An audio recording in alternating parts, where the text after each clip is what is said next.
Welcome into the best in paranormal podcasting. This is Darkness Radio. I'm your host, Tim Dennis. I promised you a very interesting, potentially dark program today. I'll tell you this much, it's going to be a little lighter than dark today, although the subject today is dark. We're going to talk about demons, but it's a very interesting project. I'll tell you this much, folks. Our guest today, Richard Estep, told me about this book before he began writing it, and I was very excited to find out what this was going to be about. In fact, I've been on pins and needles to read this book. I finally got to read this book, and I'll tell you what, it did not disappoint. In fact, I'll tell you this much. I think it's a paranormal read of 2024. I think you got to go out and get this book. It's from Llewellyn Press. It's called In Search of Demons, Historic Cases and Firsthand Experiences from Experts and Skeptics Alike. Here it is right here. And let me tell you something, folks. It is impressive. There's lots of different paranormal researchers, and I hate to use the word paranormal experts. It's never a word, but in my vocabulary at least. But you've got such dignitaries as Jeff Belanger, M.J. Dixon in here, Jason Hawes, Kieran O'Keefe, Robert Murch is in here. You've got different cases such as the two famous Exorcist cases in here from Iowa and from St. Louis.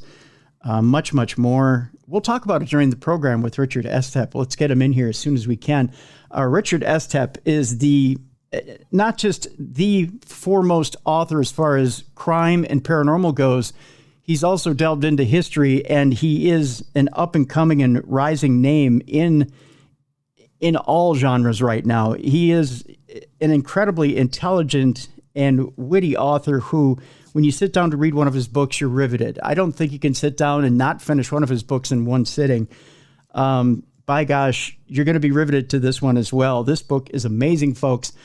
Richard is located out of Colorado, although for this book, he really put in time, effort, and boots on the ground. Let's bring him in right now, and let's just get moving with this thing. Richard Estep, welcome back to Darkness Radio, my friend.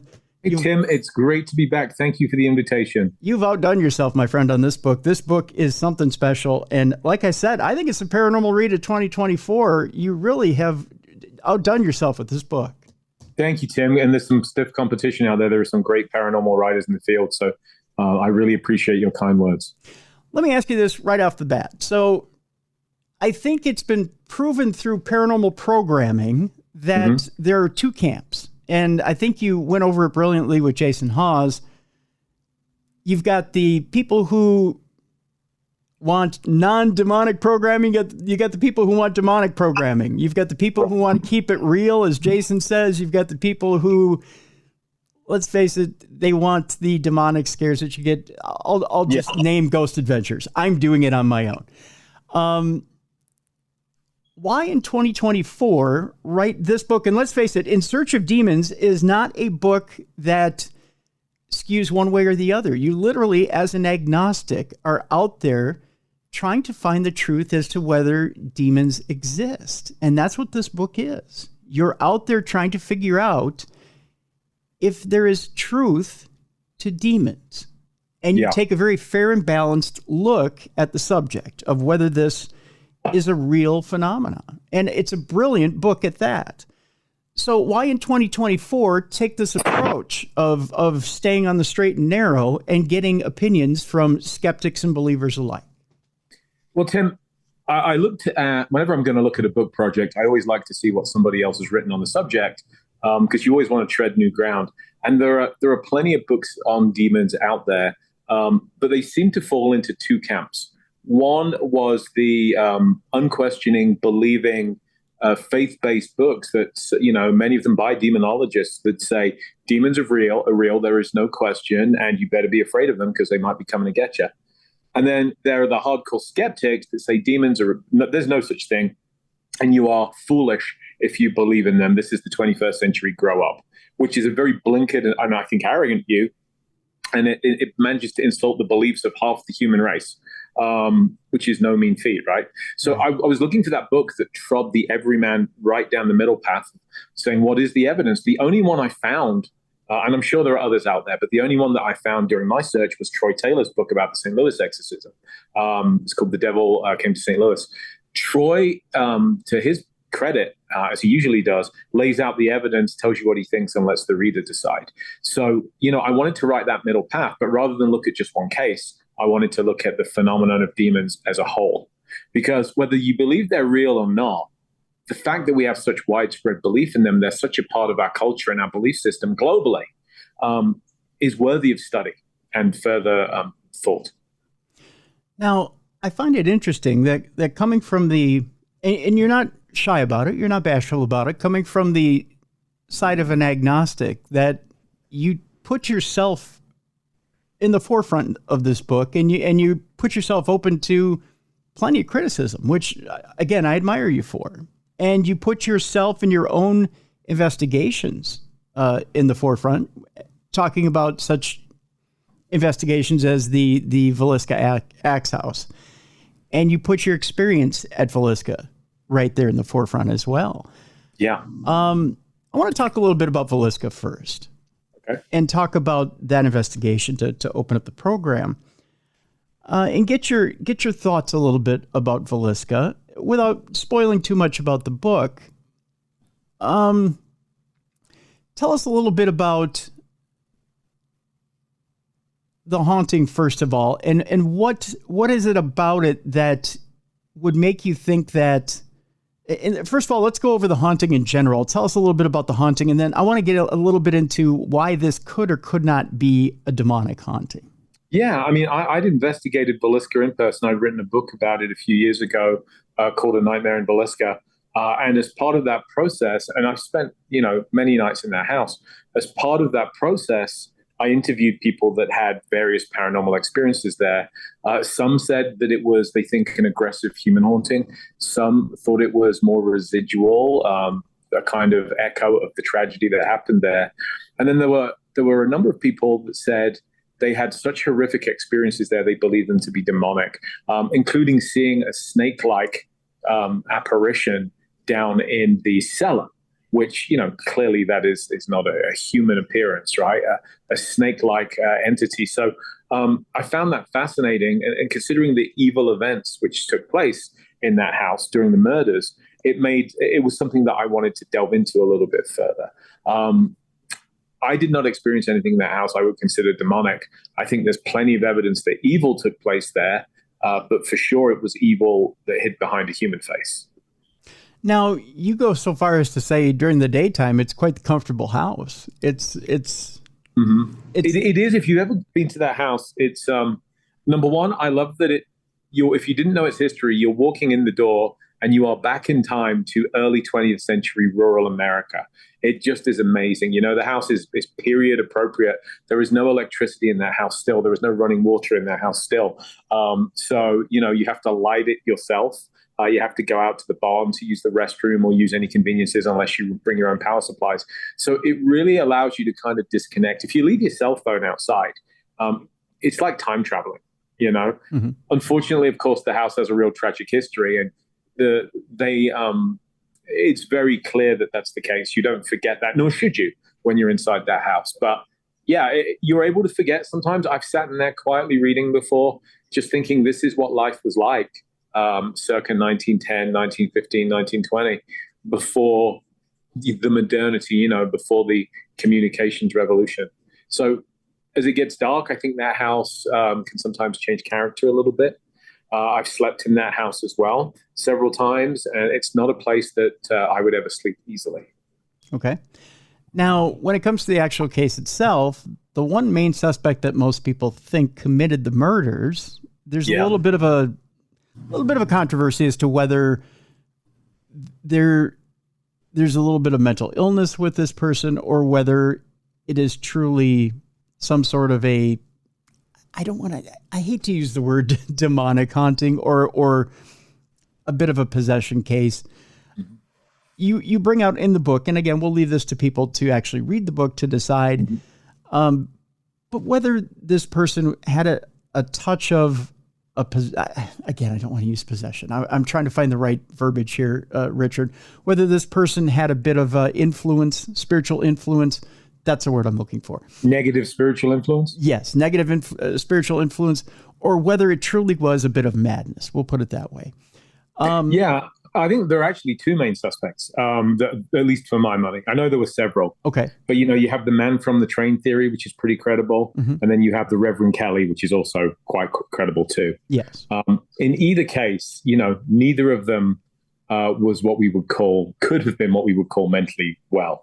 But anyone that commits a crime like that obviously has a deep pathological psychosis going on. Mm-hmm. So, the question about what we're really talking about is the devil made me do it, right? I mean, that's the kind of argument. Great title for a movie. Someone should do that if it hasn't already been done. But in all seriousness, that defense has never held water in court, because if you allow that to gain traction, then literally every murderer is going to play that card. So do we truly believe that something demonic was at play there?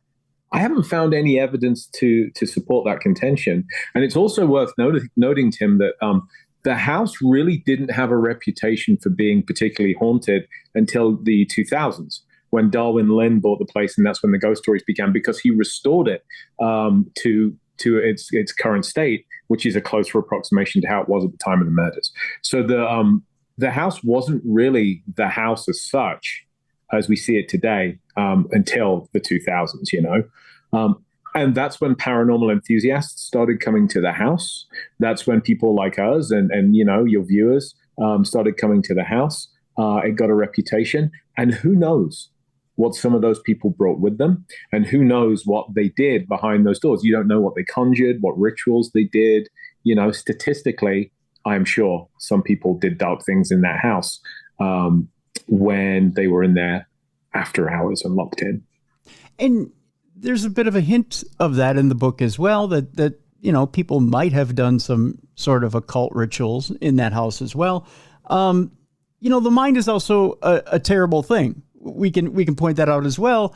And we've talked about things on the show before, like tulpas, people conjuring things with the mind and creating ghosts out of nowhere. And we've known that to be true in other investigations as well, that people have created ghosts out of nowhere and installed ghosts in other haunted places. Yeah. Egregores, tulpas, call them what you will. I think sometimes it's deliberate, and I think sometimes it's not deliberate, but it happens anyway. And we see these stories literally take on a life of their own. Yeah, exactly. Now, interestingly enough, if I may, you were warned by a couple of psychic friends while you were at the house that you may be under some danger. Now, Tim, I think we're talking about the Sallie House now. Are we talking about the Sallie House? Yeah. So Villisca is kind of where I started, but then without getting too much into it, I ended up going to the Sallie House. Okay. Mainly because Johnny Hauser at Villisca had a bad experience at the Sallie House with what he considered to be demonic. Okay. Johnny Hauser got burned in that basement. Johnny's a guy that lives next door to a haunted axe murder house. And he told me, I'll do ghosts all day long, but I am staying away from that dark and demonic stuff. Whatever was at the Sallie House, I'm never going back, which, seemed like a good place for me to take my journey to.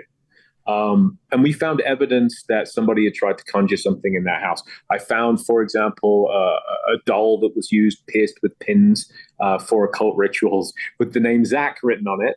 Whoever Zach is, and I don't think it's the one we all know in this field, but had been pierced with multiple pins, including one through the crotch. Yikes. That had been hidden in a bedroom drawer in the house. But more to the point, there had been occult sigils that were daubed at various points throughout the house.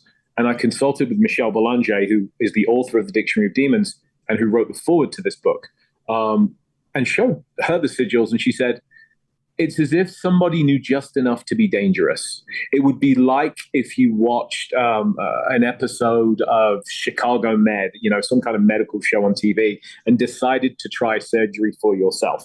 Right. Somebody had dabbled, and it was her opinion that it was potentially dangerous. Yeah. Yeah. I get that, and I'm sure there are people on the good side of things that think they know just enough about demonology and are dangerous too, and can mess up a good exorcism. I mean, absolutely. You can mess up anything if you are unskilled in it. The danger is not that you don't know anything. The danger is that you know just enough to be dangerous, right? Right.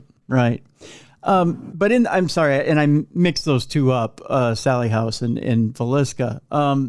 So while you're at the Sallie House, you're warned by two friends of yours, two psychic friends of yours, that you may have something a little dark and ominous following you, and that has bad intentions. Yeah, something not human. And it's worth noting that one of these friends lives 5,000 miles away in the UK, and didn't know, neither of them knew the identity of the location, which is interesting. But they both, told me, one actually sent an image of a tall humanoid figure with elongated fingers, glowing red eyes, and said, this thing is wraith-like, it's not human, and it wants to attach to you. Now, again, as someone who is spiritual but not religious, I do what I consider to be spiritual protection and cleansing. I've done that ever since I had a bad experience bringing something home from a case. So I did that and didn't think too much of it. And when we left that house, there was some odd activity going on. My friend Mike was in the house. The lights switched themselves on, a door slammed, that kind of stuff. Classic garden variety haunting stuff. And I'm maybe 30 minutes, 45 minutes out of Atchison, Kansas, heading for Colorado, heading home. It's 3:30 in the morning, Tim. Middle of nowhere, on the freeway. So freeway speeds, right? 78 miles an hour, 3 miles over the 75 speed limit. Don't speed, kids. And all of a sudden, there's this bang. And I'm off the road in a cloud of dust, and I'm very badly shaken. So I make sure I'm okay. I get out of my truck.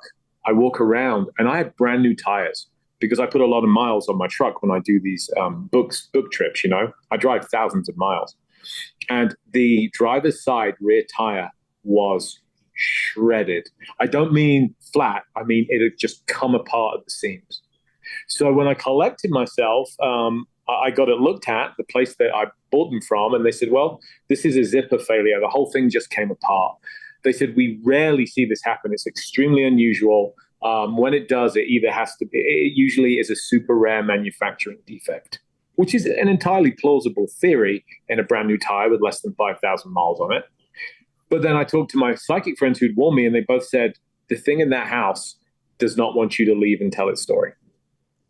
Really? So, yeah. So I went home and I had the biggest salt bath. It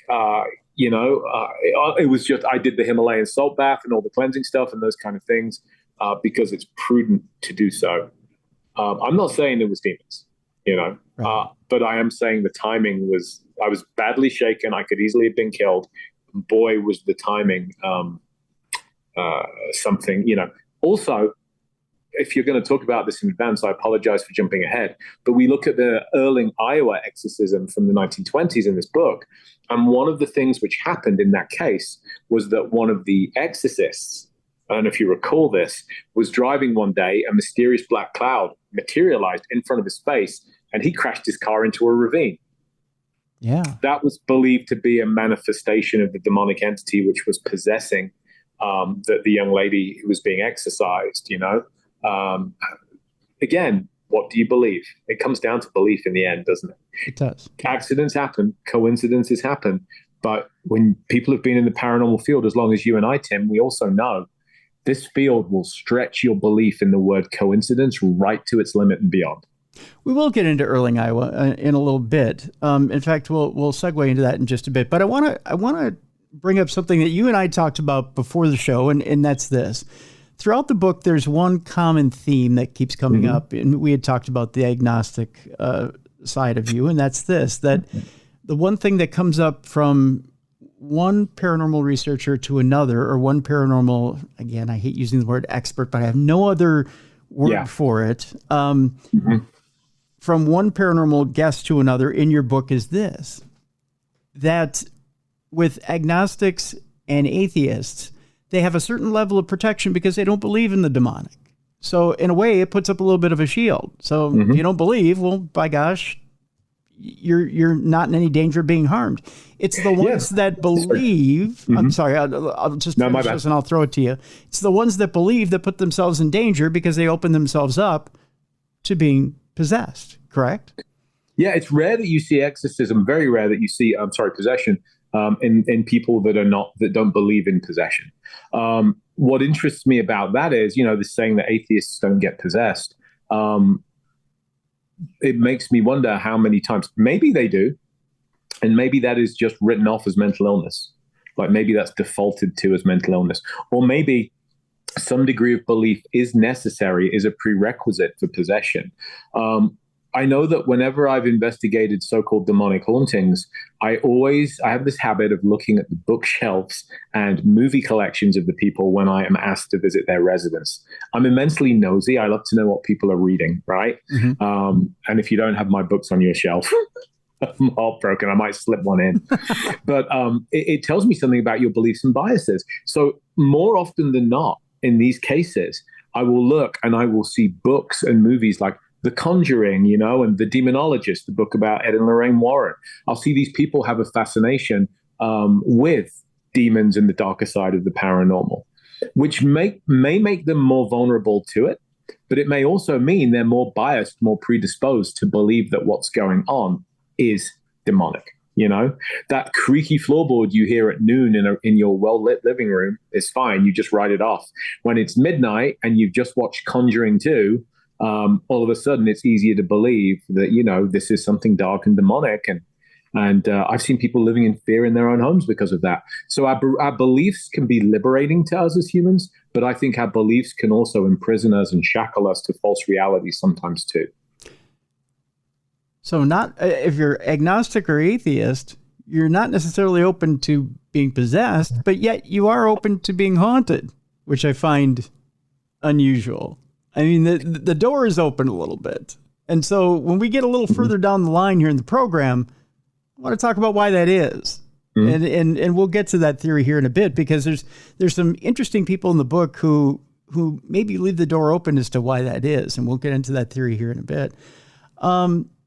I do want to talk about some other, and you know what, maybe this is the place where we jump into Earling, because Earling is an interesting case. Earling, I think, has combinations of mental illness and has combinations of maybe actual possession, because it's hard to tell. That case is so, and again, this is pre-St. Louis. This is really a combination of, I think the Catholic Church didn't know what to do with this. It was, I think, with Father Theo, it was a combination of, well, is he a Catholic rock star, or is he a Catholic pariah? Can you tell us a little bit about Earling and what exactly this case is?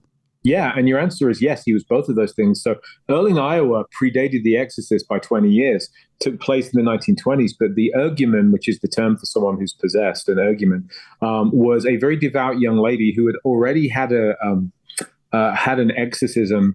I want to say it took place in like 1915. She was very devout and had started to show symptoms of what was believed to be possession. So she began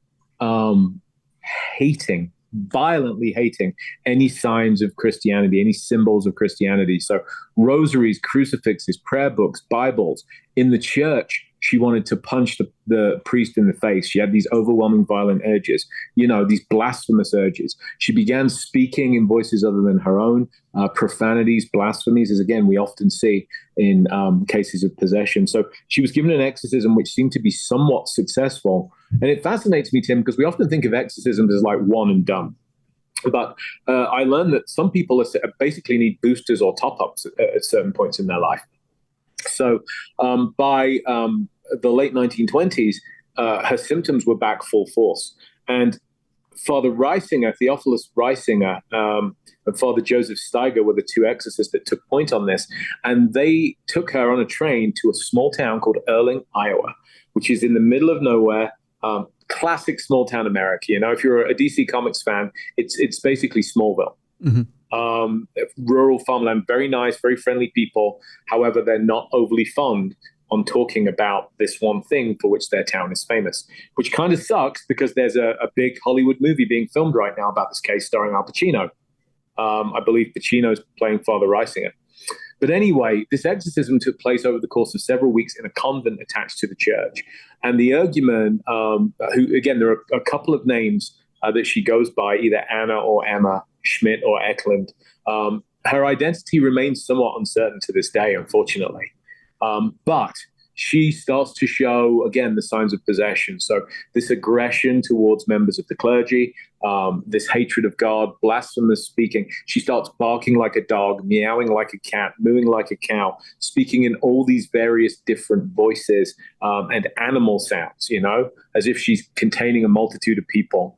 One of the more prominent voices claims to be Judas Iscariot, the disgraced disciple that betrayed Jesus.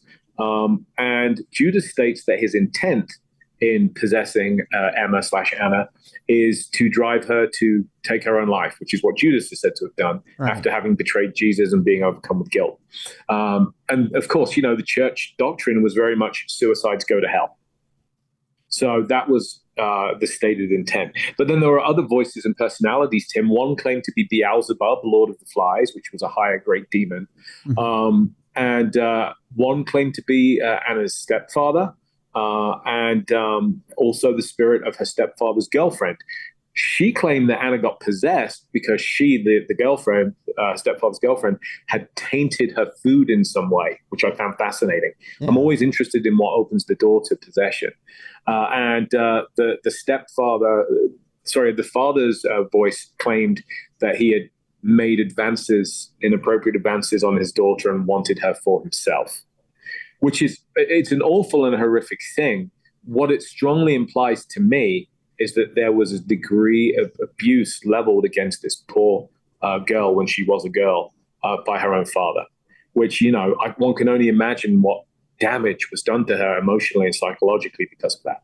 Right. Okay. So before we go any further, a couple of things about, if it is a demon that's inside of her and stating that it is Judas Iscariot that's appearing inside of her, logic problems. If we're writing a movie here, logic problems.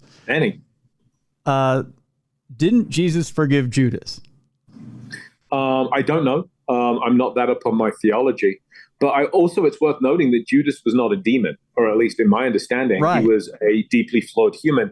So we think possession, I think maybe the Exorcist movie has done this to us, where you have Pazuzu possessing Reagan. We tend to think a possession by a demon, when in reality, the multitude of voices that came through her, most of them claim to be angry spirits of the dead. So that kind of fascinated me. There were multiple demonic entities, according to the documentation, but there were every bit as many aggressive, I think we would call them low spiritual level, human spirits as well. All these different voices. And then animals. Yeah, that was the other interesting thing, too. You would hear voices of animals. A lot of times she wouldn't move her mouth, but you would hear sounds around her. I was going to say the other thing, too, is demons are known to lie. So, of course, it probably wasn't Judas Iscariot that was coming through. But I just find it interesting that I thought Jesus forgave Judas. So, therefore, why would Judas be a demon?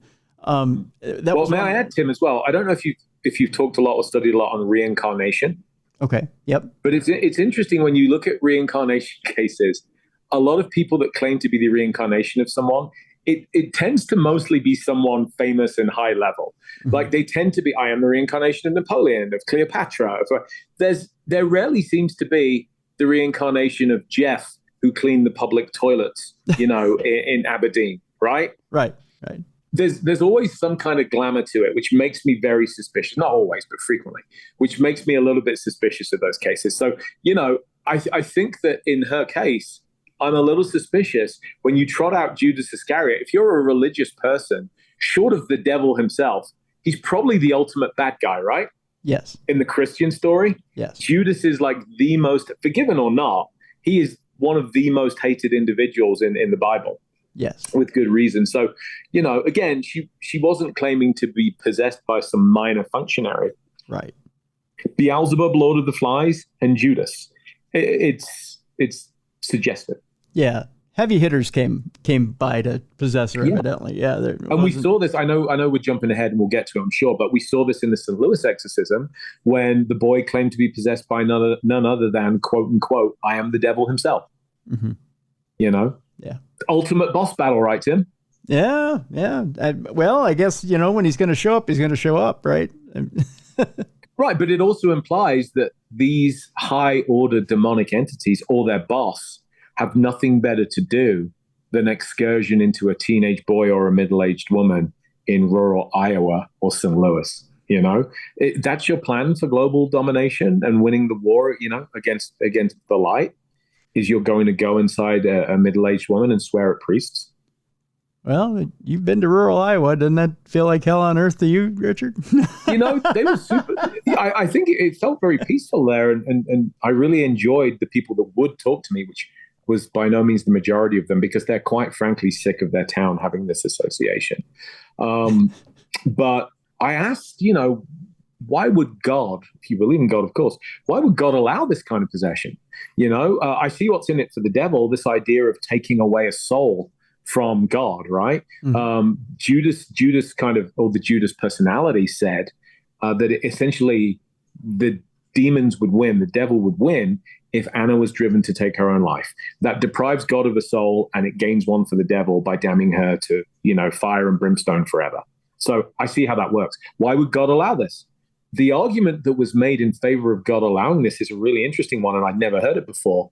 And it was said that Anna was containing these entities herself, so they were not out wreaking havoc in the rest of the world. In other words, she was taking one for the team being the human race, mm-hmm. by containing, essentially she's a demon penitentiary. Okay. Which struck me as a really interesting explanation, because I'd never heard it before. If you're in here, you're not out there doing harm. Right. So we kind of see her, the possessed person, as a jail cell for these dark entities. They're causing mischief within her and around her, but not on the bigger stage of life. That brings up another point that's in the book too, and that is, the actual, when it comes to the actual expelling of the demon, where does the demon go? Right. Yeah. And I don't want to jump too far ahead in the Earling case, but you talk about the classic case of when Jesus went to expel the legion of demons, he put them into pigs, right? Into swine, yeah. Into swine. As to where do you put, Beelzebub and Judas Iscariot, it's a whole nother thing, which I suppose as we begin to wrap up the Earling case, you're dealing with, or are you dealing with? Let's get to the psychiatric part of this case. Mm-hmm. Are you really dealing with a demon here? Because it seems like with Emma or Anna or whoever she is, mm-hmm. There are other signs here that maybe she isn't truly possessed. What is she showing here that maybe suggests that she isn't possessed? Well, there are rational, i.e. non-paranormal explanations for a lot of this. So, for example, the incredible strength that we see, and this is something that Hollywood shows very well, right? Where you see somebody being held down by like 6 grown men. And they are thrashing and shoving them off and throwing kicks and punches. Well, a lot of that, I think, can be explained away by adrenaline. Mm-hmm. But what's fascinating in this case is that Anna was regularly vomiting up her food and wouldn't keep her food down. She was not intaking liquids like she should. So this is someone that should have electrolyte imbalances, metabolic imbalances. By the time we're weeks into this process, she should be as weak as a baby. And if you look at a case I didn't cover in this book, the exorcism of Anna Michelle, mm-hmm. which ended in a death, tragically, that poor girl was malnourished and essentially starved to death as part of the exorcism process, right? Well, it didn't go that far in Earling, but logically, she should have gotten consistently weaker as time went on. But there are these accounts of her, again, continually pushing and thrashing and smashing and jumping up and clinging to door frames and things like that when she wasn't restrained, which I found interesting, Also interesting to me was that the kitchen staff at the convent, the sisters, they would sometimes slip holy water into her food. They would sprinkle holy water onto her food. Now, she couldn't see this, but she knew, because every time they tried it, she would sling the plate at the wall, smash it, and would not take what she considered tainted food in. How could she have known? Yeah. And another case I alluded to there being a car crash, Father Steiger sees this black cloud or mist materialize in front of his space. It throws him off his game while he's driving, drives into a ravine, could be hurt. isn't killed or seriously hurt, thank goodness, has to walk back to Earling, right? No motorists pass him on the road, or they would have picked him up. He gets back to the convent, and Father Reisinger knows he's been in a car crash. And when Father Steiger says, "How could you possibly know that?" he said, "Anna told me." So, I mean, telepathy maybe, some kind of remote viewing, possibly, of course.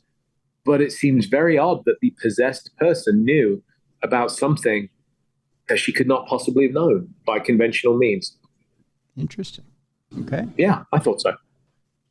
So now you actually have talked to certain people that had secondhand experiences with Father Theo. And said that, well, not so much in a word, but have kind of carried on the tales of Father Theo and kind of alluded that there's a little bit of tension between the two priests, and that maybe things weren't what they seemed between the two priests, and that there was some other behind the scenes stuff, and there was a little tension. Really is not doesn't convey it. They split, they fell out, they had a big falling out in the aftermath, and we're not entirely sure what the reasons for that were. I can tell you that Father Steiger stayed in Earling because I went to his grave. I made my own little pilgrimage. You walk up the hill in the cemetery, and he's buried at the top of the hill. And it's still remembered today, which I love. People do leave small offerings and tokens at Father Steiger's grave. Father Reisinger went back to being a traveling itinerant exorcist. So he was seen as a bit of a renegade, a bit of a loose cannon by the church, you know. He definitely was a showman. He was very P.T. Barnum-esque. Okay. Which isn't to say that he wasn't a man of devout faith and didn't believe what he was doing. You know, he gave his life to the church, but definitely he had a flair for the theatrical, and he teamed up with Anna/Emma after the exorcism because she was having prophecies, and she became kind of a rock star of her own. People came from far and wide to consult her and seek her, like ancient Greeks went to the oracle, you know. They believed she could tell the future, divine the future. And she prophesied that the devil would return to earth along with Jesus for the final battle in the 1950s.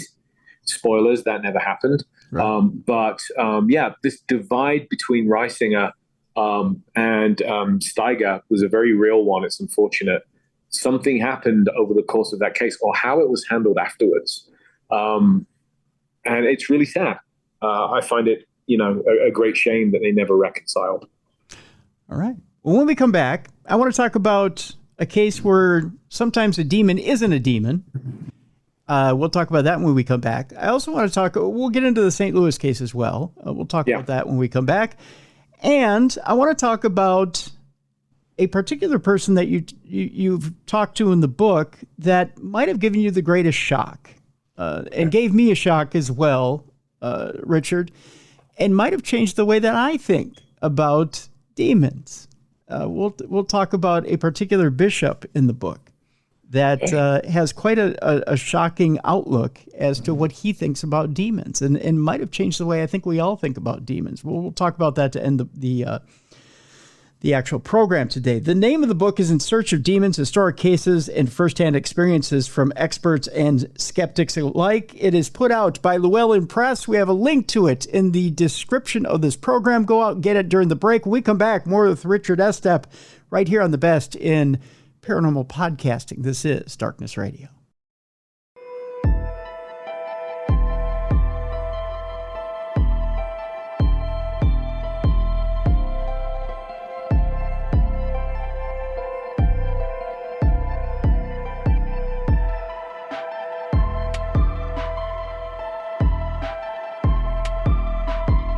Welcome back to the best in paranormal podcasting. This is Darkness Radio. I'm your host, Tim Dennis.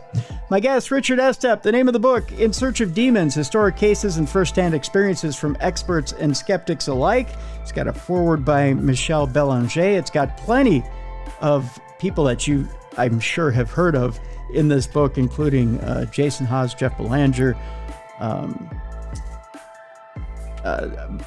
Dr. Kieran O'Keefe. The names are stacked in here. Richard, you've outdone yourself. Lots of people you've heard of.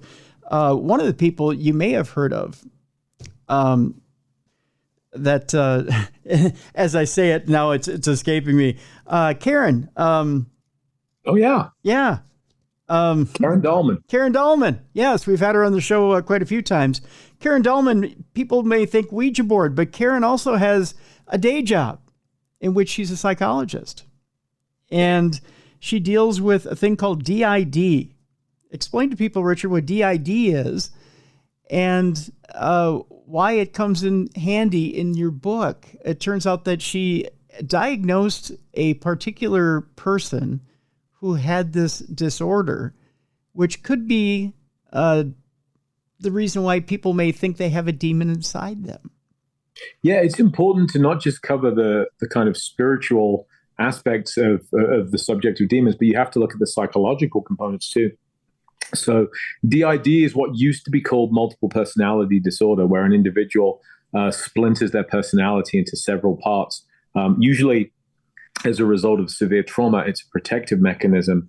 And Karen is a licensed professional therapist. So she dealt with a case in which a patient had a dominant personality that called itself demon and spoke in this, we've all seen movies, right? In this just kind of harsh, guttural growl when the demon personality was in control. And Karen it tried to intimidate her, which good luck intimidating Karen Dahlman. If you've ever met her, that woman is a force of nature, Right. Especially if she's on a dance floor, I would say. But it didn't intimidate her, and Karen reasoned with it and was actually able to work with this personality, which wasn't literally a demon, but took on the characteristics of one in order to not only express some of these dark and negative emotions that this poor abused client had, but also to protect as best it could against future trauma. Yeah. And a fascinating story. Again, I want people to go to the book and read fully about it because sometimes, folks, a demon isn't necessarily a demon. It can be mental illness. And the story is fascinating. It really is. It's such an interesting story. And the way that Karen comes up with the way to draw this personality out is absolutely brilliant. My respect became tenfold for Karen after reading that story. So really, it was an amazing story. I really love the fact that you included Karen in the book there, Richard. Thank you. Want to skip ahead and talk a little bit about the St. Louis haunting. I don't think a lot of people realize how much William Peter Blatty did kind of he didn't fully lean on this story for The Exorcist, but parts of it are taken for The Exorcist movie. And Earling too. But fill us in a little bit on the St. Louis haunting. I mean, of course, our good friends, the Booth brothers, covered it in their movie. But tell us a little bit about this case and why it's so fascinating still to this day. Well, I think we're fascinated because it's burned into our consciousness. That image we have that is the movie poster, of Father Merrin standing in the light coming from that bedroom window. It's iconic, It's as iconic as the windows of the Amityville house as a stark image. So everybody, whether you've seen the movie or not, knows that image. And to think that case had a basis in reality was absolutely terrifying. So many of the facts of the case were rolled into the novel and subsequently the movie adaptation. Of course, there's a great degree of exaggeration. Nobody levitated, no head spun all the way around, nobody came down the stairs like a spider or anything like that.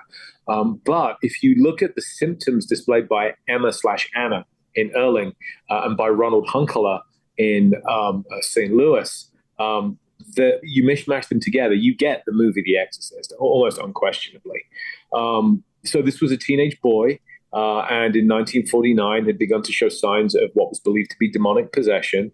Again, if you want the best account of this case, I recommend Troy Taylor's book, The Devil Came to St. Louis. But briefly, he's Lutheran and the family's Lutheran, and Lutherans do not have demons as part of their theology. There are no Lutheran exorcisms. So the family went to their pastor, as you're supposed to do in such cases, and were told, it's a great line, you should go to the Jesuits. They know demons, as indeed they do. And so you get these two priests, the younger one and the older one, Father Bowden and Father Bishop. And I think you don't even need to squint when you look at the movie and you see Max von Sydow as Father Merrin, and you see Jason Miller as Father Karras. He's a boxer, he's scrappy, he looks like he's gone a few rounds. This is kind of the personalities of the two lead exorcists. I mean, one of them was an airborne combat veteran from World War II, a guy that jumped into combat out of planes and then treated dead and dying soldiers and gave them the last rites. This is not a man who is fanciful, imaginative, and he does not scare easily at all. Yeah. So they give Ronald Hunkeler this assessment, and they determine that, yes, it's their belief that he is possessed. Exorcism, permission for an exorcism is sought from their bishop. It is given. It begins at the boy's uncle's house in Belle Noire, which is a suburb of St. Louis, then continues on at the Alexian Brothers Hospital on the university campus. And that house is the only building still standing from this whole case today. And over the space of, again, several weeks, the boy is repeatedly exorcised. He's baptized Catholic, so he takes on the Catholic faith. His family are around him. And what's interesting is he seems to be relatively normal in the day. And as the day becomes afternoon and becomes evening, his personality starts to change. And by the time it gets dark, this monster is coming out. He is aggressive. He is blasphemous. He is crude. Again, he throws punches and kicks. He has to be restrained. He speaks in multiple voices, including the devil himself. Interestingly, there are good angelic voices that start to come through this boy as well, which is really interesting. Yeah. It implies that there is some internal spiritual struggle going on, but more often than not, the voices are crude, again, claiming to be the devil. When he's given a pen or a pencil, he writes and draws things on the white bed sheets, messages. He starts to have wounds spontaneously appear on his skin, cuts, bruises, wheals. Sometimes they spell words like hell. And he states that his intent, he being the possessing entities, state that their intent is essentially to drive the boy and his family away from the church, to disabuse them of their faith in God. So that's kind of the stage set for this battle, which is dramatized in the novel and the movie, of course, where the exorcists just are working every night without respite to try and free the boy. I have to ask you this question here, Richard. And I know it's brought up a few times in the book. I want to get your perspective on it. Okay. And that is this. There's a couple of different scenarios in these different exorcisms where there are some priests who lose their life early because of putting forth different energies and trying to dispel these demons through exorcisms. There's others who priests live longer lives. Although they seem to double and redouble their efforts, they believe that they're getting their energies from God, and that God is giving them more energies to dispel these demons. Again, the mind's a wonderful thing. You believe, and again, we've talked about placebo effects between you and I off the air. Yeah. What do you believe? Do you believe that someone can call up a reserve of energy to pass that energy on to someone to fight through something? Or do you believe that someone can call up a reserve of energy or get an adrenaline rush and carry themselves further? Or do you believe someone can actually burn themselves out trying to get through a certain scenario? It's a great question. One thing that it reminds me of is if you ever talk to somebody who works in a senior living facility, they will often tell you, and you might notice this with members of your own family, that when somebody's going to die, an older person is going to die, their life is coming to an end, they're sick.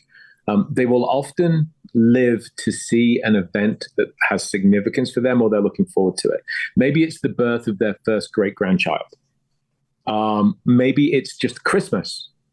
The number of deaths immediately after Christmas is kind of striking, or New Year or something like that. So I think there is something about the human spirit that you can't just measure in physiologic terms, that some people do burn out young. I think some people tire of life, unfortunately. And I also do think that we look at events and dates of significance and we want to meet those milestones, when we're invested in them. And then once that milestone has been met, I think it becomes less important to us. And I believe that may curtail certain people's lifespans. You have to have something to live for, right? Or Right. what's the point? Is the idea that, especially for a Catholic priest, the idea that evil is never ending, the battle is never done, is the idea that eventually you can't win the fight overwhelming and that would take a priest out early? I do wonder. I mean, I think about it myself as a paramedic. You know, there is always that next heart attack. There is always that next stroke. There is always, you know, everybody dies, right? We all are born with a terminal condition. And I think spiritually that is true as well. But I think, you know, it was interesting that Reisinger said that exorcists die young. When he was interviewed for the papers, he said, yeah, you know, this work takes a toll. Exorcists die young. He died at an old age, like in his 70s. Steiger died in his 40s. Yeah. Which is interesting. But Reisinger did so many more exorcisms than Steiger did. It was Reisinger's bread and butter, whereas it was unusual for Steiger. So if any of them should have died young, it should have been Reisinger. There is this belief, though, that, as you kind of alluded to, they are given special powers, special dispensation from above. So maybe that prolongs their lifespan. But he was convinced that, you know, those that do exorcisms are generally going to die young. Yeah. Yeah. But belief, if you believe it, I mean, belief is so powerful, Tim. If 10 people tell you this morning, man, are you okay? You don't look good. You sick? You're going to start to feel crappy by noon. Yeah. They must know what they're talking about, right? 10 people have said that to me today, or 5 people, or even 3. You might start to believe it. Really, it is. The mind is a wonderful thing. If you believe you're going to get better, you will get better. But if you believe you're ill, you will go downhill quickly. Yeah, I think it's definitely a factor. Like, obviously, you know, you're not dispelling a serious illness like cancer and so on purely with mental true. Your mental state. Right. But it is proven that survival is positively affected based upon mindset. That has been proven by multiple studies. So if you are engaged and if you have something to live for and you are in the fight, your chances of surviving it are better. Right. With that positive mindset. That's indisputable. Right. I think I want to talk about one other scenario here before we get to the bishop that changed, I think, our mindsets here, and then we'll leave people for today. The one person I read about in the book that surprised me, shocked me a little bit, is Aidan Sinclair. Yeah. He's and we'll talk about Aidan here. Aidan is a magician who works at a very well-known haunted hotel in your neck of the woods. Tell us a little bit about Aidan's background and why he was surprised. He was asked to go along on an exorcism, and you would talk about the ultimate in a skeptic, being asked to debunk an exorcism, and what was the result of this? Because I think people would be a little shocked about it. Yeah, Aidan is a reformed con man, a con artist, as he would tell you himself. He's made no secret of his past, did some jail time to atone for his crimes, learned magic in jail, now teaches magic to disadvantaged kids, by the way, and tells them that there are better ways to succeed in life than crime. So Aidan is a top-notch illusionist. He's been on Penn and Teller Foolers. He did well on America's Got Talent. He and I worked together at this hotel, this haunted hotel, became friends. And I wanted to ask Aidan, as a world-class illusionist, how much of what we see in exorcism movies and how much of what we hear, levitation, you know, those kind of things, how much of that, which does not seem to be documented with video evidence, by the way, how much could you as an illusionist fake? Because, I mean, you're the people that saw people in half, you know, and stuff like that. How much of it, if I gave you an unlimited budget, could you fake the symptoms of possession? And so we talked about it, and obviously he'll never give up any secrets, nor should he. But he said, yeah, you know, I could make someone levitate and flip and rotate and things like that. But if you got within 6 feet of me, you would know that there were mechanisms at play. You would see behind the curtain.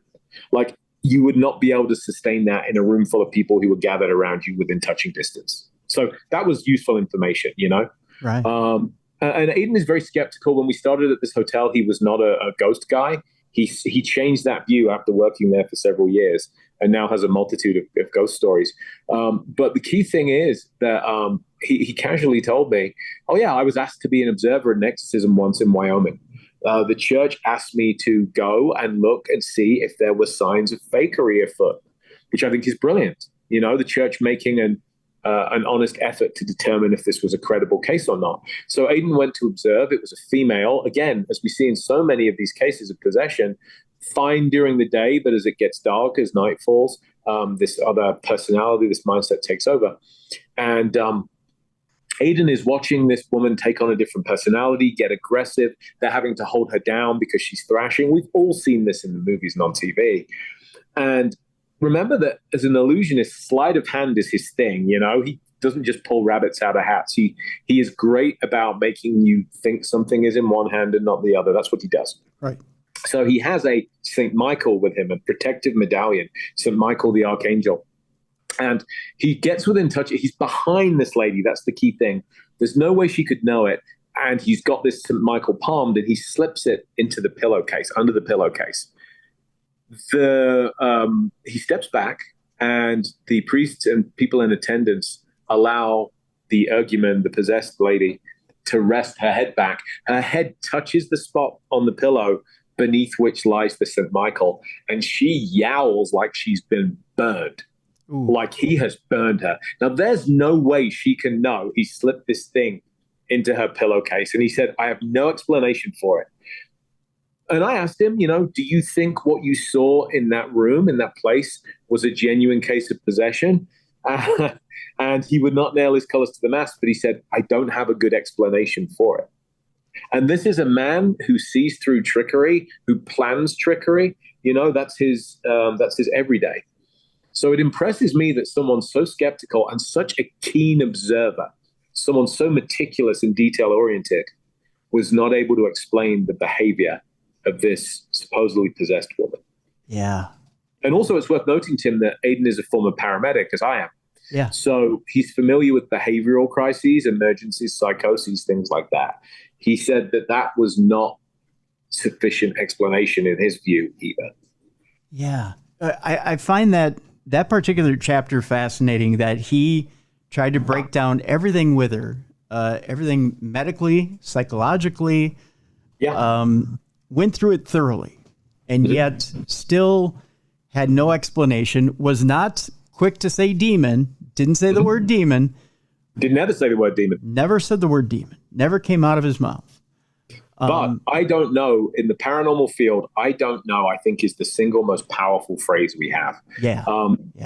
And I think that we sometimes leap to demon as a convenient explanation, especially if it fits into our belief system. I always ask people, what makes you so sure this is demonic versus an aggressive human haunting? You know? Right. There are aggressive human individuals that pass on, and they would be violent to you in life. Why would they not be violent to you in death? What makes you think that instead you are dealing with some horned, fire and brimstone, sulfurous smelling thing from the pit, as opposed to an aggressive, dead human? Right. Yeah. So I don't know is my favorite phrase in this field. Yeah. And it's the most refreshingly honest. And it's not a cop-out. I know a lot of people who are uneducated about the field who think I don't know is a cop-out. And a lot of people who are looking for answers, a lot of lay people who are looking for answers, who think that I don't know is a cop-out. Right. Especially when they go to a so-called expert and say, well, I need an answer. You need to tell me what's going on. No, sometimes I don't know is the best answer you're going to get. It is. And, just to piggyback on that, in medicine, a lot of the times we don't have a definitive diagnosis. I don't know is a valid answer. And then what do? You don't throw up your hands. You treat the symptoms. And you continue to assess, you continue to monitor, you gather more information, you treat the symptoms.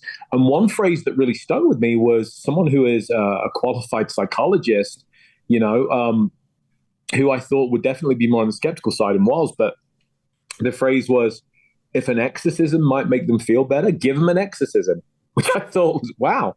Now, that being said, more people die of exorcisms each year, unfortunately, in certain parts of the world than from alleged possession. Exorcisms can be fatal, but those are usually protracted and drawn out affairs, you know? Yeah. An exorcism can be a relatively short process as well, or it can be a long, convoluted, ongoing thing, depending on the nature.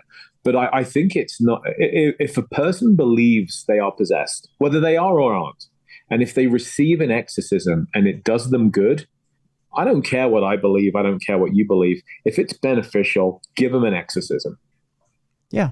Yeah.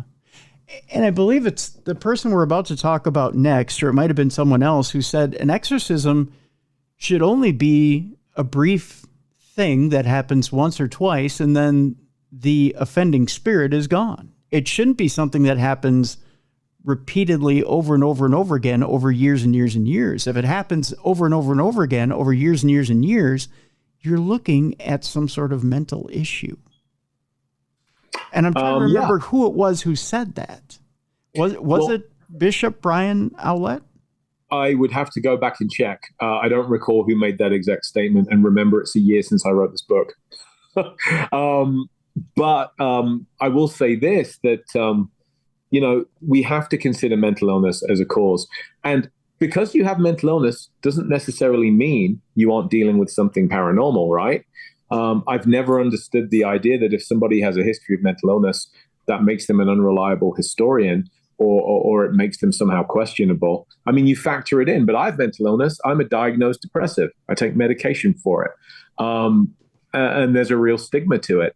Doesn't mean that if I'm experiencing something paranormal, that my experience isn't valid. Right. On the other hand, if I'm hallucinating, or if hallucinations are a side effect of the medications I take, as they are with a number of medications out there, that has to be factored into the assessment of the situation. We have to be careful not to jump to conclusions, but we also have to be careful not to throw the baby out with the bathwater, Tim. Right.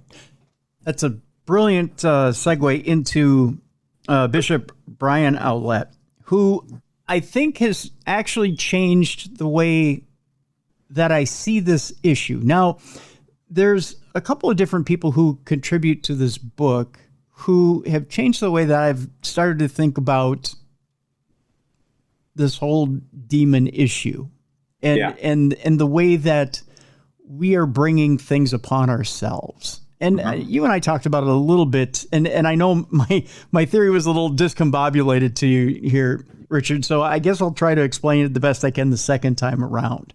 Okay. And we'll start by talking about Bishop Brian Owlett. And I want you to kind of introduce Bishop Owlett, Bishop Brian, and how you found him, and what it was that was so remarkable about him to you. And we'll go from there, and I'll tell you a little bit about how I pieced my little issue together. Sure. Well, Brian is a member of the Old Catholic Church, which is ironically the newer Catholic Church. You know, the more traditional Catholic Church has its exorcists. I couldn't get any of them to talk to me. And I understand that, and I respect it. So Brian is a member of the Old Catholic Church, I think has a very progressive view of this situation. And he's performed exorcisms himself in the past as well. And if there was one interviewee for the book, I had expected to be a traditionalist that was to be very kind of fire and brimstone, in his approach to the subject. I would have thought it would be a man with bishop as his title. Instead, that proved not to be the conversation that we had. It was a very enlightening and interesting conversation. If I can read from the book for a second here, Richard. Please. An interesting passage in a quote from the bishop. Having to do with, he says, objectively within the range of human experience, they do exist, talking about demons, because Richard had asked, this leads me to the question I'm asking every single interviewee for this book. Does Bishop Brian Owlett believe in the literal existence of demons? He says, objectively within the range of human experience, they do exist, he replies, after giving the matter a moment's thought. However, once we step outside the range of human experience, they are something completely different than what we expect them to be. He says the term psyche comes from the Greek word for soul. And from here, we derive the term psychology. So the modern person, psychology is a common field of study. Every university offers a psychology degree, and indeed, I have one myself. To the ancient mind, there was no difference between the world of the mind and of the spirit. Today, when we talk about the spiritual world, we're referring to a non-physical dimension that's meant to be somewhere out there, a place that's inaccessible to us as physical beings. To the ancients, however, that separation didn't exist. They saw the spiritual world as being the world within the human mind. Interesting, isn't it? Very interesting. So, in other words, and he elaborates. So, he elaborates to this, and this is what he says. He says, basically, in order to understand the subject of non-corporeal creatures, we have to bear in mind that they evolved out of ancient societies that did not distinguish between the thoughts in the brain and the spiritual world. To them, the external physical world was seen as being a shared experience, and the internal workings of the mind were regarded as being the spiritual realm, the place where we would commune with God. Hence, psychology. So, in other words, you have a thought. Okay, something happens in the brain. Yeah. If it only happens in my brain, that's a thought. Right. But if something happens in my brain and you see it, it's a spiritual experience. All of a sudden, we're having a shared experience. Yeah. That's a spiritual experience. If I see a demon manifest in front of me and you see it, Richard, well, by gosh, there's a demon. But if I see a demon in my head and you don't see it, well, that's mental illness. Or hallucination. Or which hallucination. Again, may not be mental illness, right? There are other reasons why people see things, and again, hallucination is one of them. Right. So, but it certainly is not the take I expected from a bishop, and I'm really grateful that I had that conversation with Brian. So this got me to thinking. Now, Jeff Belanger notes in the book that in the Jewish religion, they have Dybbuk, which are spirits that kind of piggyback on a person, right? And they tend to be more of the evil, yes, evil suggestion or evil persuasion, and they kind of, they're backseat drivers. They tend to tell you, well, yeah, if you want to go ahead and rob that liquor store, go rob that liquor store. I won't stop you, but I'll suggest little things, right? But you also have positive spirits. If you want to lose some weight, yeah, I'll help you lose weight. So you've got both good and bad right there, right? Well, and the ancient Greeks, we talk about this in the book too. The ancient Greeks believe in the daimon, which is demon with an added A, so Daemon. And this was a possessing spirit which would spur you on to great things. So it was commonly believed that Alexander the Great had a daimon that compelled him to go ever onwards, to conquer. He was restless, It's been a whole week since I conquered a country. Should probably get on the march with the boys again, you know what I mean? Mm-hmm. But crucially, while that wasn't seen as evil, and indeed it could spur you on to excellence, there was always a price to be paid for the daimon, and usually such people were seen as both cursed and blessed at the same time, which I find fascinating. And just as a fun aside, if you are a Unix computer person, anyone that knows that language, we have daimons that run in that language today, and it is a term for a process that's always running in the background doing stuff that the user is never consciously aware of. Oh. This concept of a daimon, though, the idea that it would be a possessing spirit that could benefit you, but would also ultimately be your downfall. And of course, Alexander died young, right? Right, exactly. But we still speak his name all these years later. Right. Yes, we do. So, yes, yeah, he was certainly spurred on to excellence, and he certainly was cursed at the end. Right. Got me thinking to another thing. I'm watching TMZ the other day. Don Lemon is on. He's talking about this new book he has, which is talking about his religious background. And I Once Was Lost, I believe is the name of the book. Okay. He talks about the parable of Adam and Eve, which got me thinking, Adam and Eve, and he talks about the Bible being a book of parables. And I went, wait a minute, the biggest parable of all is Adam and Eve, right? Yep. Adam and Eve, again, being a parable. You talk about Adam and Eve being cast out of the Garden of Eden because they took a bite out of the apple. Mm-hmm. Think about the actual parable, if it is a parable, okay? Some people believe it's literal, some people believe it's a parable. But if you think of it as a parable, it's a parable of this, Richard.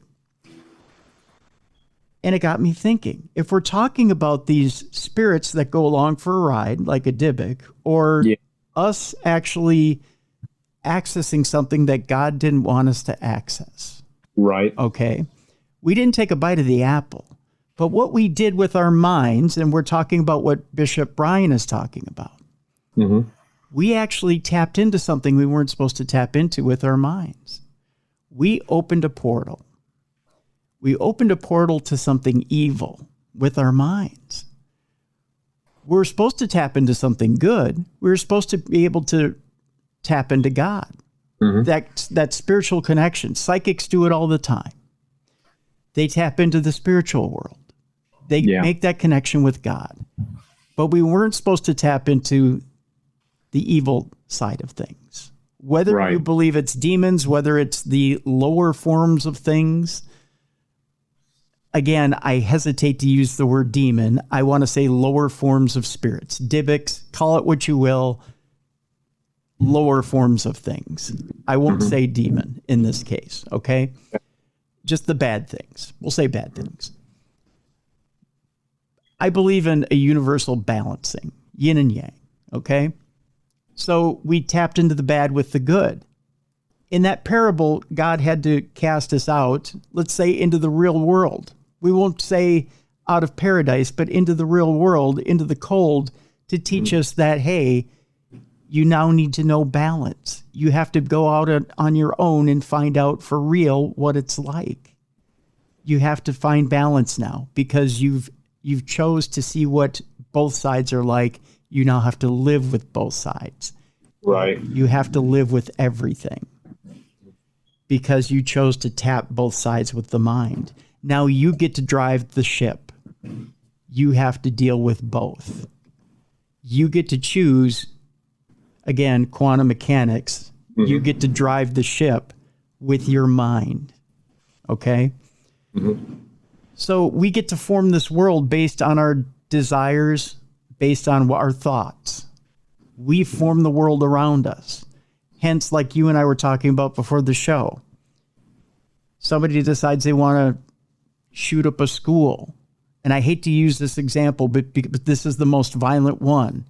If they're going to shoot up a school, they feel like they're oppressed by their schoolmates, and they get that intense feeling like they're pushing me. I'm hated. I hate them, but they would never do it on their own. Maybe they thought about it, but they would never do it on their own. But their mind has tapped that evil place, and they need that one thing to push them over. Maybe they've opened that portal, and that one little spirit, I'm not going to call it a demon because it's not, but that one evil spirit works its way in and goes, hey, kid, maybe this is that one thing. Maybe you ought to go do it. Maybe you ought to pick up the gun and do it.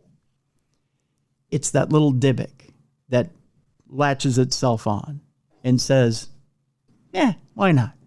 Because you always hear after these shootings, my kid would never do that. That's not my kid.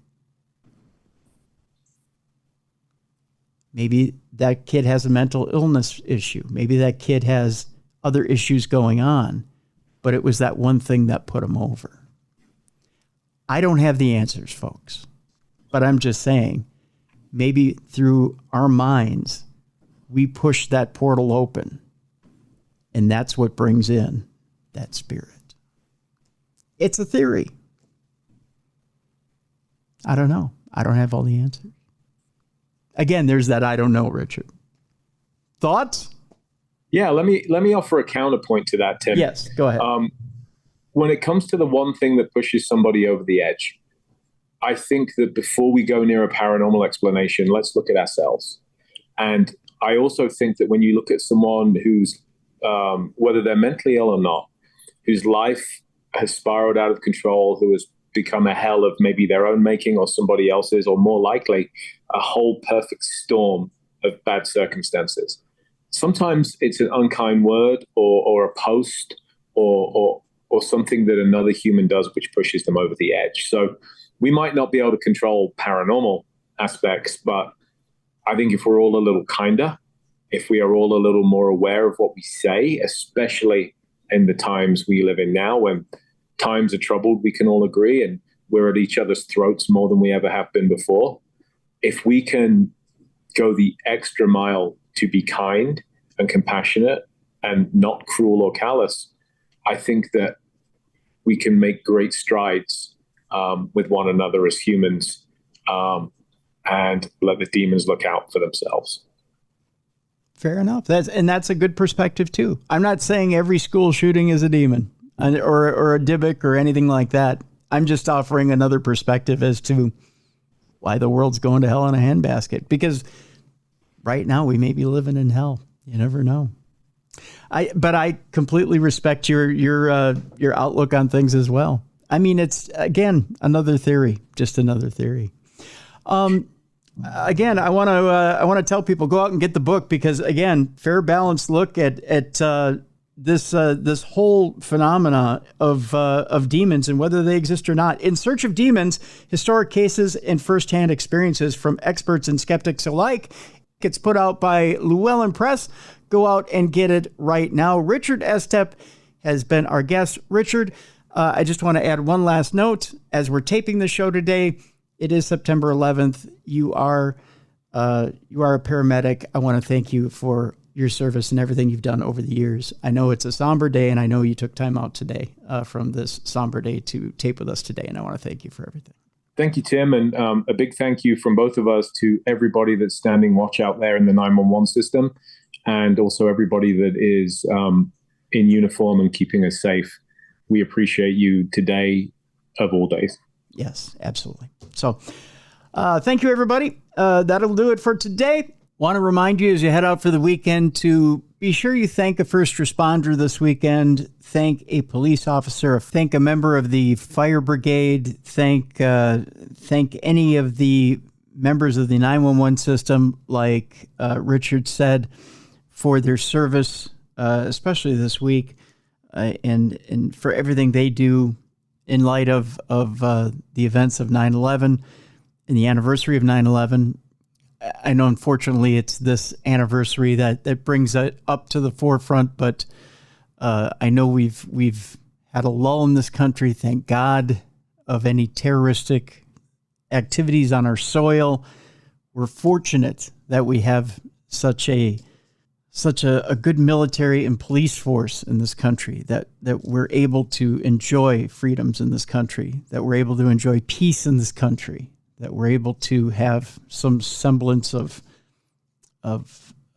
security in this country. And that's because we have such hardworking men and women that are able to give us that peace in this country, that we're not having to look over our shoulder and not having to worry about that type of threat day in and day out and wonder about that. There are other issues, of course, and that has to do with us directly.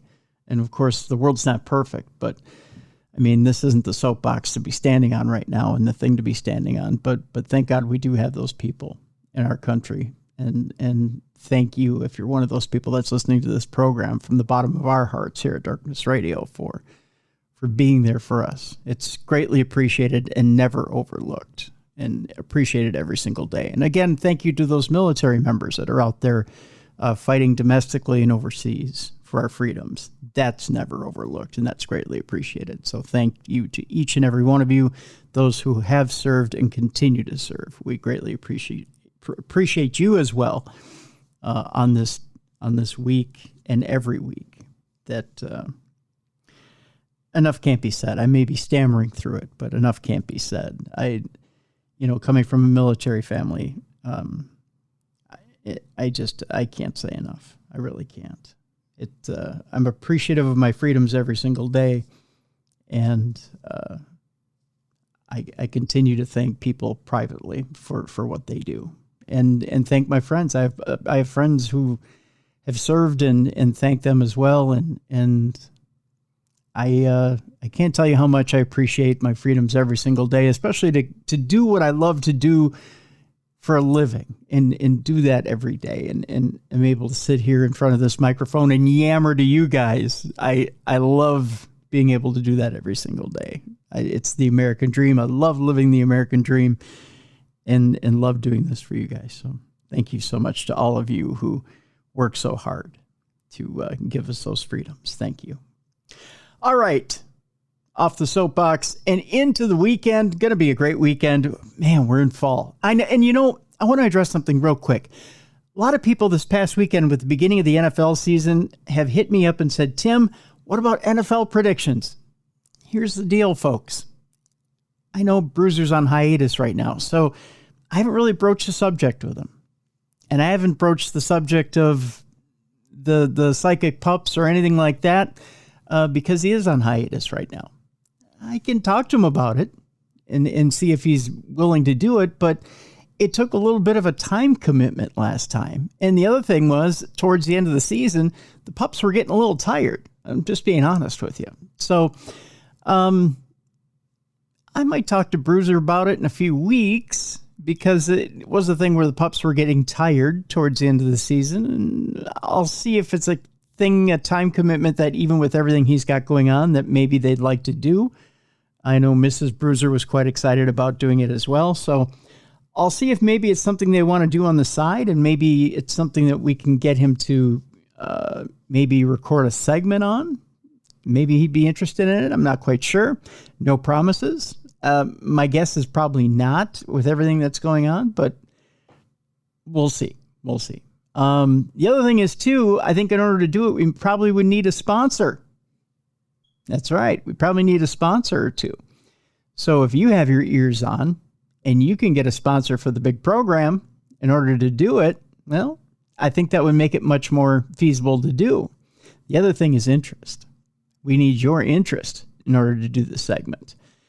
I know there are a lot of people who loved the segment last year, and there are a few people who didn't really care for it. So I got to have a lot of interest in order to do the Psychic Pups segment here on the big program. So if you guys want to hear the Psychic Pups NFL predictions segment, well, we'll put it together.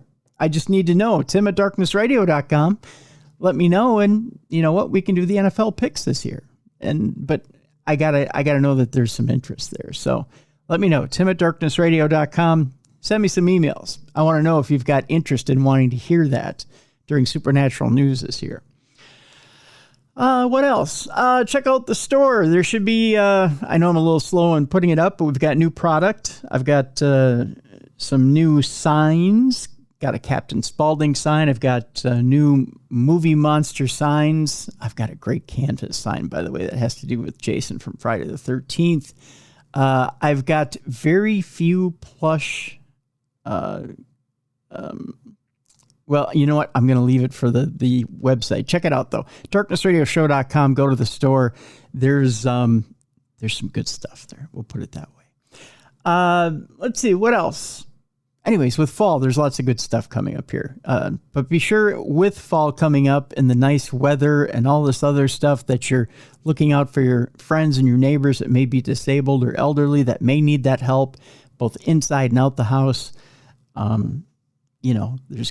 There's cleaning that needs to be done. There's yard work that needs to be done. Make sure you help those people out. Take care of your friends and neighbors and your family that may be disabled or elderly. They need the help. Trust me. Be looking out for them. Okay. Going to get off the soapbox and let you know that we've got great shows coming up this month and next month. Again, on the paranormal side, they may be a little darker because that's what the movie, TV, and publishers are coming out with this time of year. But stay with us because we're going to try and get a little bit of variety in there as well. But you guys like this time of year, right? Gets a little spooky. It's going to in the next month and a half here. But looking forward to it. On the true crime side of things as well, some good stuff coming up as well. So stay in there. It's going to be good. Thank you so much, folks. We greatly appreciate you tuning in and spending your hard-earned time listening to this program. I can't thank you enough for it. We love you and appreciate you. for listening to this program and spending that time with us. If you love what you hear, recommend us to a friend or a neighbor, or even to a family member. And tell them to keep listening to us as well. darknessradioshow.com is where you can check us out. And if you don't have a particular player that you listen to us on as well, go to the front page of darknessradioshow.com. There's certain players that you can pick out, and you can subscribe to us on those as well. darknessradioshow.com has a lot of good tools that you can check out and use. So make sure that that's your launching point. darknessradioshow.com. All right, we'll see you next week. For Jessica Freeberg, from Allie Fox, for Beer City Bruiser, I'm Tim Dennis. Next week, be right here. Appointment listening and viewing, because there's video as well now on darknessradioshow.com. Thank you for listening and watching. Darkness Radio.